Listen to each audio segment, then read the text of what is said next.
கேரள மாநிலம் மலப்புரம் மாவட்டத்தில் 104 பேருக்கு நிபா தொற்று அறிகுறிகள் இருப்பது கண்டறியப்பட்டதை தொடர்ந்து கண்காணிப்பு தீவிரப்படுத்தப்பட்டுள்ளது. மலப்புரம் மாவட்டத்தைச் சேர்ந்த 24 வயது இளைஞர் ஒருவர் கடந்த 9ஆம் தேதி உயிரிழந்தார். பெங்களூருவிலிருந்து வந்திருந்த அவரை பரிசோதித்த போது அவருக்கு நிபா வைரஸ் பாதிப்பு இருந்தது தெரியவந்தது. இதனைத் தொடர்ந்து இளைஞருடன் தொடர்பில் இருந்ததாக 175 பேர் தனிமைப்படுத்தப்பட்டு கண்காணிக்கப்பட்டு வருகின்றனர்.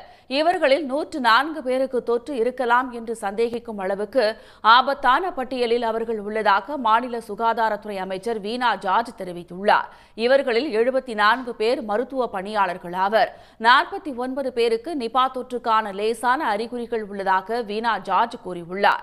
இவர்கள் அனைவரிடமும் உமிழ்நீர் சேகரிக்கப்பட்டு ஆய்வுக்கூடத்தில் பரிசோதனை மேற்கொள்ளப்பட்டு வருவதாக அமைச்சர் வீணா ஜார்ஜ் கூறியுள்ளார். இந்த ஆய்வின் முடிவுகள் வந்த பின்னரே அடுத்த கட்ட நடவடிக்கை குறித்து முடிவு செய்ய முடியும் என்று அமைச்சர் தெரிவித்திருக்கிறார்.